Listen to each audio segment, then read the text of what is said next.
संसद का शीतकालीन सत्र चल रहा था।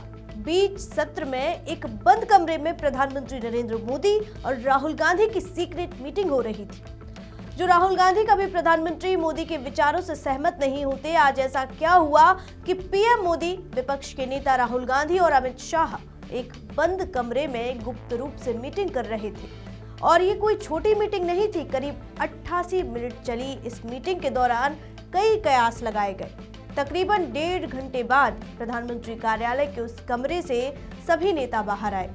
अब इस लंबी मीटिंग के दौरान सत्ता पक्ष और विपक्ष में क्या चर्चा हुई, बताएंगे आपको। देखिए हमारी एक खास रिपोर्ट।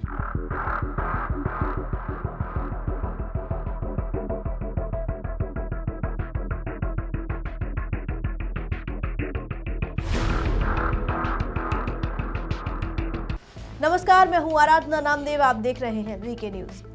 पीएम मोदी, विपक्ष के नेता राहुल गांधी और अमित शाह एक बंद कमरे में बातचीत कर रहे। आखिर किस मुद्दे पर चला इतना लंबा मंथन, जब संसद में शीतकालीन सत्र चल रहा था, लेकिन यहाँ प्रधानमंत्री कार्यालय में बहुत अहम बैठक चल रही थी। दरअसल देश का नया CIC यानी नया सूचना आयुक्त चुना जाना है और इस बैठक में इसी को लेकर चर्चा हुई।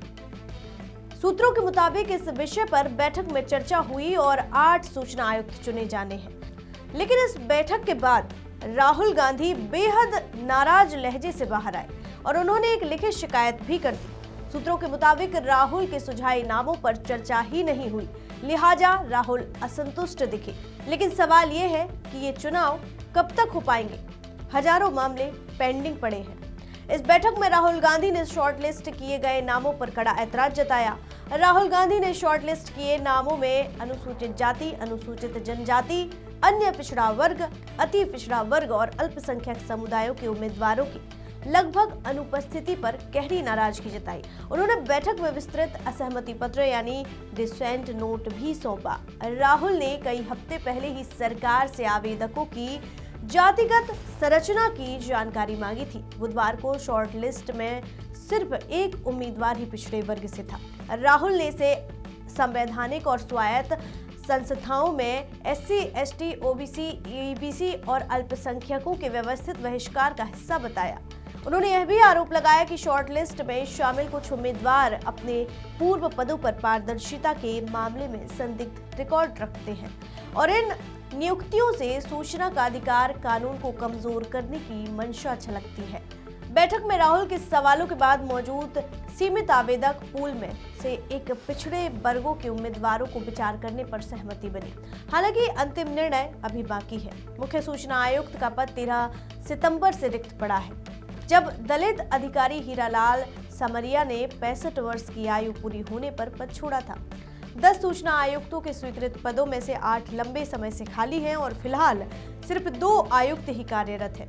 यह पहली बार नहीं है जब CIC की नियुक्ति पर सरकार और विपक्ष आमने सामने आए हैं। 2023 में हीरालाल समरिया की नियुक्ति के समय तत्कालीन विपक्षी सदस्य अधीर रंजन चौधरी ने आरोप लगाया था कि उन्हें ना तो परामर्श में लिया गया और ना ही सूचना दी गई।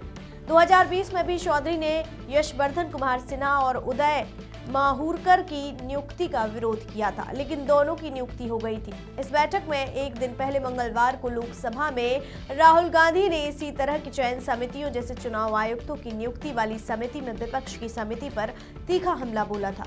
उन्होंने कहा था कि मैं उस कमरे में बैठता हूं जहां एक तरफ प्रधानमंत्री मोदी और अमित शाह होते हैं, दूसरी तरफ नेता प्रतिपक्ष। मेरी बातों का कोई मतलब नहीं रह जाता, जो वे तय करते हैं वही होता है। विपक्ष का लगातार दावा रहा है कि प्रधानमंत्री की अध्यक्षता वाली इन समितियों में नेता प्रतिपक्ष को महज औपचारिकता के लिए बुलाया जाता है और उनकी असहमति का कोई मतलब नहीं रह जाता। फिलहाल इस रिपोर्ट में इतना ही। आगे इस खबर से जुड़ी जानकारी आप तक जरूर पहुंचाएंगे। देखते रहिए वीके न्यूज। मुझे दीजिए इजाजत। शुक्रिया। वीके न्यूज, राष्ट्र के नाम।